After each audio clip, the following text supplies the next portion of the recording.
Ja, hallo, hier ist Stefan aus Panama und in diesem Video stelle ich euch das Gesundheitssystem von Panama vor.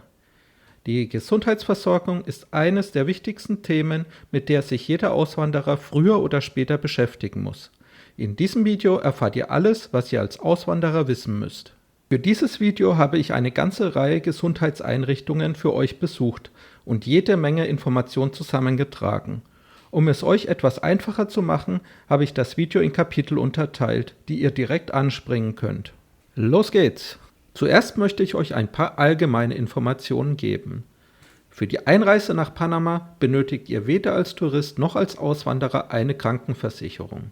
Ihr könnt alles aus eigener Tasche zahlen. In Panama ist es wichtig zu verstehen, dass die beste Gesundheitsversorgung sich in Panama-Stadt befindet. Falls ihr darauf angewiesen seid, solltet ihr das bei der Wohnortwahl berücksichtigen. Das Gesundheitssystem in Panama ist deutlich fragmentierter als in Deutschland. Das heißt, es gibt unterschiedliche Akteure, die mehr oder weniger miteinander integriert sind. In diesem Video bekommt ihr dazu eine Übersicht.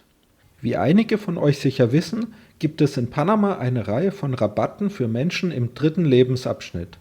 In Panama beginnt der dritte Lebensabschnitt für eine Frau ab 55 und für einen Mann ab 60 Jahren. Im Bereich Gesundheit gibt es zum Beispiel 15% auf Behandlungen in Krankenhäusern oder 20% auf Medikamente. Auch wenn sich diese Rabatte toll anhören, sollte man sich bewusst sein, dass diese oft auf Kosten von kleinen Selbstständigen gegeben werden.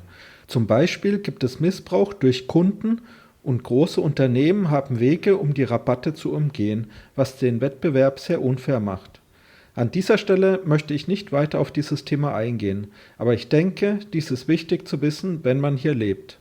Neben den Rabatten für Rentner gibt es auch noch Rabatte für Behinderte.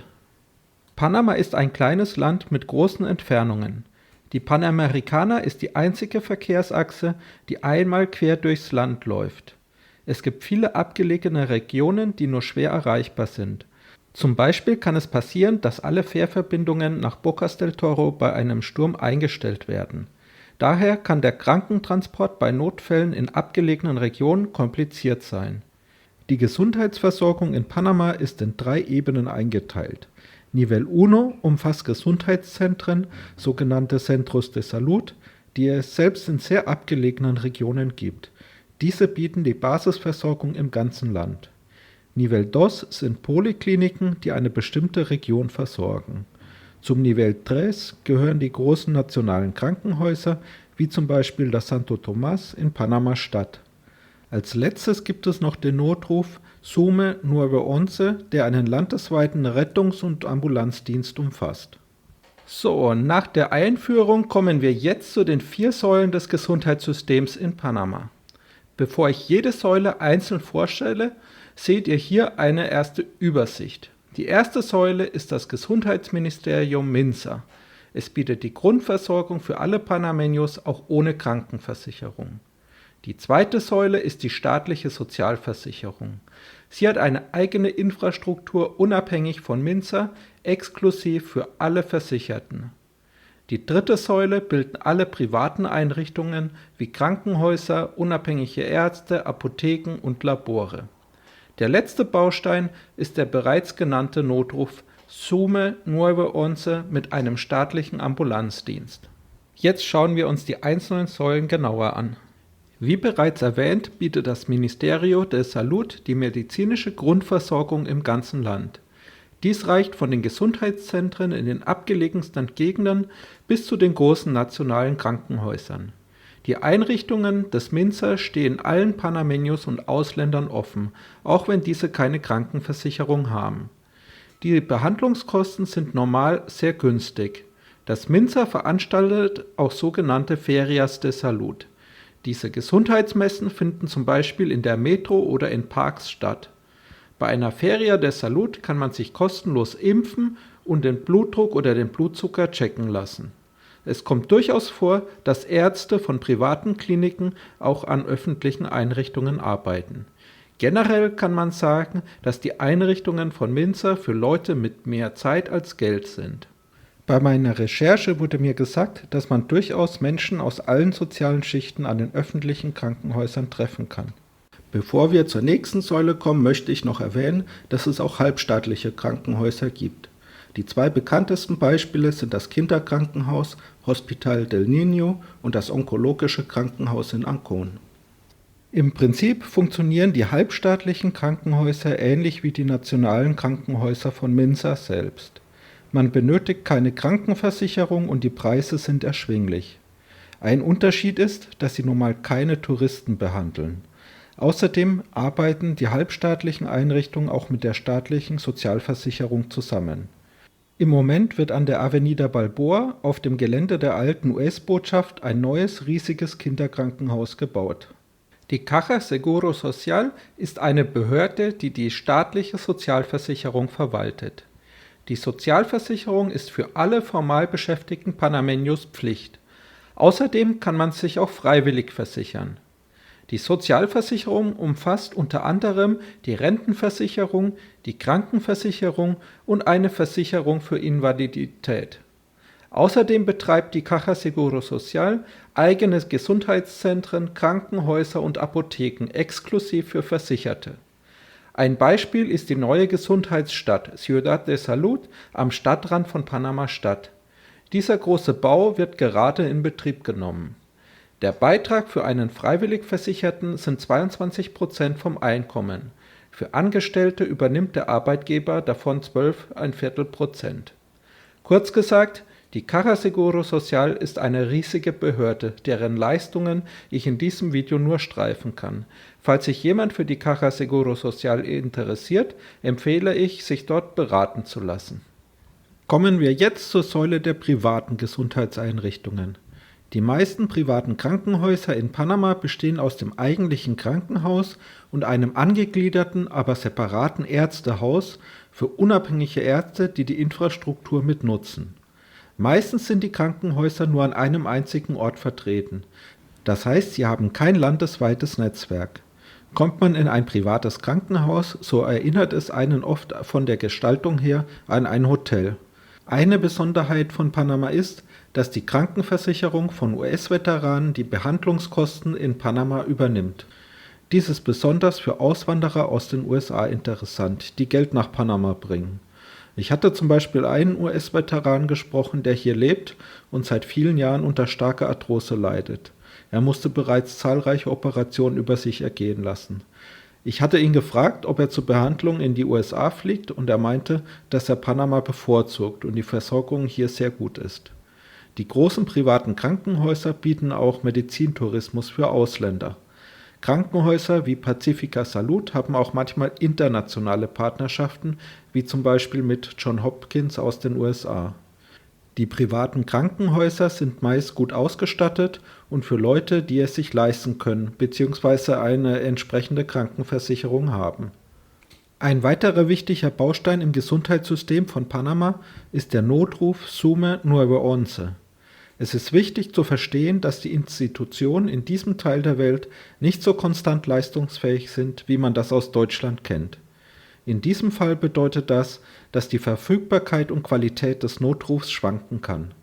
Zum Beispiel hatte der Mann meiner Putzfrau bereits 2 Schlaganfälle. Sie meinte, dass sie erstaunt war, wie schnell die Ambulanz vor Ort war und wie gut die Ärzte die Situation im Griff hatten, nachdem sie den Notruf gerufen hatte. Aber ich habe auch schon ganz andere Berichte gehört, in denen der Notruf mitten in Panama-Stadt alles andere als professionell gehandelt hat. Dies kann viele Gründe haben. Es kann sein, dass gerade Stau ist und die Autofahrer der Ambulanz keinen Platz machen. Es kann sein, dass der Dienst an einem Feiertag schlecht besetzt ist. Oder man befindet sich in einer abgelegenen Region. Ein weiterer wichtiger Punkt zu verstehen ist, dass der Ambulanzdienst für wirkliche Notfälle gedacht ist. Ein Notfall ist, wenn ein Leben konkret bedroht oder eine Person bewusstlos ist. Hier unten sieht man eine Frage aus dem Fragenkatalog für den Führerschein in Panama. Die Frage ist, was zu tun ist, wenn ein Fahrer eine Person angefahren hat. Es gibt eine Antwort, die für jemanden aus Deutschland sicher überraschend ist. Derjenige, der die Person angefahren hat, soll diese ins nächste Krankenhaus bringen, falls es die Umstände zulassen. Meine Freundin meinte zum Beispiel, dass sie einmal den Notruf für einen Diabetiker mit Unterzucker gerufen hat. Die Person vom Notruf fragte, ob der Diabetiker bewusstlos ist. Als meine Freundin dies verneinte, meinte sie, dass sie die unterzuckerte Person einfach ins Krankenhaus bringen soll. In der Praxis bedeutet das, dass man seine Erwartungshaltung anpassen muss. Um die Schwächen und Lücken beim staatlichen Notruf zu kompensieren, gibt es in Panama private Ambulanzdienste. Ihre Kernaufgabe ist die Erstversorgung bei einem Notfall und der Transport in das gewünschte Krankenhaus. Der größte Nachteil der privaten Rettungsdienste ist, dass sie nur in wenigen Regionen vertreten sind. Allerdings verfügen sie über Kontakte, um auch Rettungen in abgelegenen Regionen zu organisieren, was natürlich extra kostet. Der Einsatz einer Ambulanz vom Ambulanzdienst SAM kostet zum Beispiel mindestens 400 US-Dollar, die der Patient bzw. seine Versicherung zahlen muss. Die privaten Ambulanzdienste bieten meist einen jährlichen Plan an, der die Ambulanz und weitere Dienstleistungen wie Telemedizin und Hausbesuche von Ärzten mit einschließt. Falls sich jemand dafür interessiert, kann er mich kontaktieren. Es gibt Gruppenrabatte, wenn man diese zum Beispiel für 10 Leute abschließt. Ich kann das bei Bedarf gerne organisieren. Als letztes möchte ich noch erwähnen, dass es auch private Luftrettungsdienste gibt, die sich auf die Rettung mit Hubschraubern spezialisiert haben. Abschließend möchte ich noch etwas zu Apotheken und Laboren sagen. Private Labore wie Minimed bieten verschiedene medizinische Dienstleistungen wie Bluttests, Röntgen usw. an. Teilweise beschäftigen sie auch eigene Ärzte für normale Arztbesuche. Im Allgemeinen sind Medikamente in Panama teuer. Das liegt zum Beispiel daran, dass in Panama selbst kaum Medikamente hergestellt werden. Außerdem ist durch das tropische Klima die Mindesthaltbarkeitsdauer der Medikamente verringert. Ein weiterer Grund sind Quasi-Monopole, die es den großen Importeuren erlauben, den Markt zu kontrollieren. Gerade gibt es in Panama ein Apothekensterben. 3 große internationale Apotheken graben mit Dumpingpreisen den kleinen Apotheken das Wasser ab. Teilweise verkaufen sie die Medikamente unterhalb des Großhandelspreises für kleine Apotheken. Falls ihr in Panama wohnt und kleine Unternehmer unterstützen wollt, kauft bei der Apotheke um die Ecke. Ungewöhnlich für jemanden aus Deutschland ist, dass Tabletten in Panama auch individuell verkauft werden. Der Apotheker schneidet einfach die gewünschte Anzahl an Tabletten aus, statt die ganze Packung zu verkaufen. Zum Abschluss möchte ich noch ein paar Fragen beantworten, die wahrscheinlich jeder Auswanderer hat. Im Folgenden werde ich die Antworten gemäß der 3 Säulen Minsa, Caja Seguro Social und private Einrichtungen unterteilen. Die erste Frage ist: Wer kann die Dienste einer Einrichtung in Anspruch nehmen? Die Leistungen von Minsa kann jeder in Anspruch nehmen: Leute ohne Geld, Ausländer, Menschen mit und ohne Krankenversicherung. Bei den halbstaatlichen Einrichtungen ist es ähnlich. Ein Unterschied ist, dass sie gewöhnlich nur Menschen versorgen, die in Panama leben. Halbstaatliche Krankenhäuser arbeiten normal auch mit Versicherten der staatlichen Sozialversicherung zusammen. Das Kinderkrankenhaus akzeptiert nur Kinder bis 14 Jahre. Die Einrichtungen der Caja Seguro Social akzeptieren alle staatlichen Versicherten. Dies schließt auch den Partner, die Kinder und die Eltern des Beitragszahlers ein. Private Arztpraxen und Krankenhäuser akzeptieren jeden mit dem nötigen Kleingeld und/oder einer entsprechenden Krankenversicherung. Die nächste Frage ist: Wie läuft ein Arztbesuch ab? Bei Minsa geht man gewöhnlich in das nächstgelegene Centro de Salud. Jeder Panameño kennt diese. Achtung! Normal sind die Plätze, sogenannte Cupos, pro Tag limitiert. Das heißt, man muss früh dran sein und gegebenenfalls Schlange stehen. Bei ernsteren Dingen bekommt man vom Arzt eine Überweisung, eine sogenannte Referencia, für ein staatliches Krankenhaus. Für die halbstaatlichen Krankenhäuser braucht man normal ebenfalls eine Überweisung. Das Kinderkrankenhaus bietet eine sogenannte Consulta Externa. Unter Consulta Externa versteht man in Panama, dass man bei einem Krankenhaus ohne Termin bei einem Arzt vorbeischauen kann. Wenn man über die Caja Seguro Social versichert ist, geht man zu einer ihrer Polikliniken. Auch hier gibt es pro Tag nur eine bestimmte Anzahl von Cupos. Bei gravierenden Dingen wird man vom Arzt an ein entsprechendes Krankenhaus der Caja Seguro Social überwiesen. Bei den privaten Einrichtungen sucht man sich eine Arztpraxis oder ein Ärztehaus, sogenannte Consultorios. Für private Krankenhäuser braucht man normal ebenfalls eine Überweisung. Man kann zwar auch mit einem Kratzen im Hals direkt zu einem privaten Krankenhaus, allerdings wird man dort an die Notaufnahme verwiesen, wo man bei der Anmeldung eine Sicherheit von etwa 500 US-Dollar hinterlegen muss. Kommen wir zu der Frage, wie viel kostet ein Arztbesuch? Bei Minzer kostet ein normaler Arztbesuch wenige Dollar. Das Minzer betreibt auch eigene subventionierte Apotheken, die aber nur Rezepte entgegennehmen, die von einem Arzt am Minzer ausgestellt wurden. Bei meiner Recherche habe ich mit einer Angestellten am Krankenhaus Santo Tomás gesprochen. Sie meinte, dass ihr Mann 3 Stents bekommen hat. Nach ihrer Aussage hat die OP am Ende etwa 900 US-Dollar gekostet.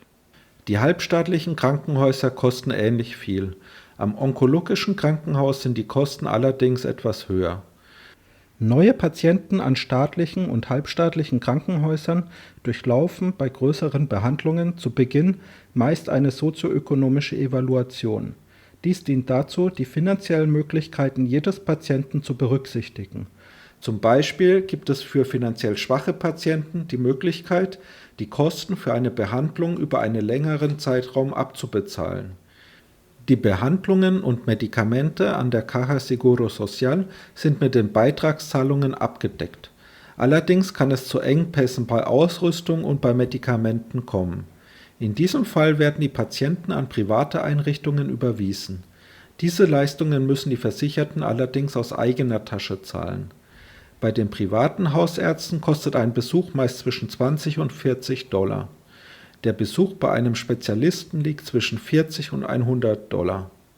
Nachfolgeuntersuchungen kosten meist nochmal. Die Behandlungskosten an privaten Krankenhäusern kann ich nicht pauschal angeben.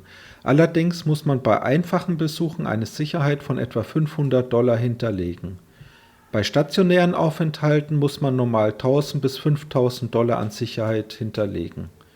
Wenn einem Selbstzahler an einem privaten Krankenhaus das Geld ausgeht, kann es passieren, dass er zu einem staatlichen Krankenhaus wechselt. Als nächstes kommen wir zu der Frage der Ausstattung und der Qualität der Dienstleistungen.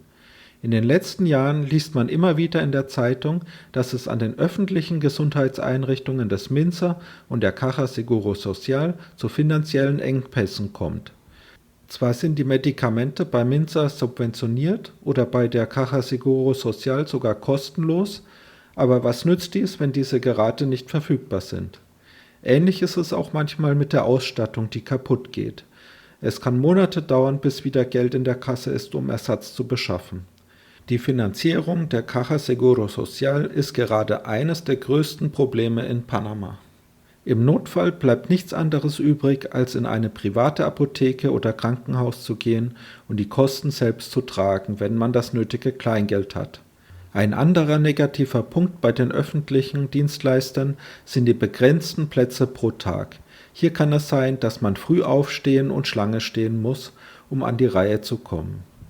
Bezüglich der Qualität der Behandlungen an öffentlichen Einrichtungen ist es schwierig, eine allgemeine Aussage zu treffen. Es ist nicht selten, dass Ärzte von privaten Arztpraxen und Krankenhäusern auch an öffentlichen Einrichtungen tätig sind. Was ich von den Gesprächen mit Panameños mitbekommen habe, ist, dass man an ein und demselben öffentlichen Krankenhaus eine sehr unterschiedliche Erfahrung machen kann. Es kommt sehr darauf an, auf welcher Station man landet und von wem man behandelt wird. Ich habe vom selben Krankenhaus sehr positive wie auch sehr negative Erfahrungsberichte gehört. Man kann nicht von einem einzelnen Erfahrungsbericht aus einem Krankenhaus auf die Qualität des ganzen Krankenhauses schließen. Die privaten Krankenhäuser sind meist gut und modern ausgestattet. Termine sind normal sehr kurzfristig zu bekommen. Außerdem sind sie meist deutlich hübscher und weniger überfüllt. Das hat natürlich seinen Preis.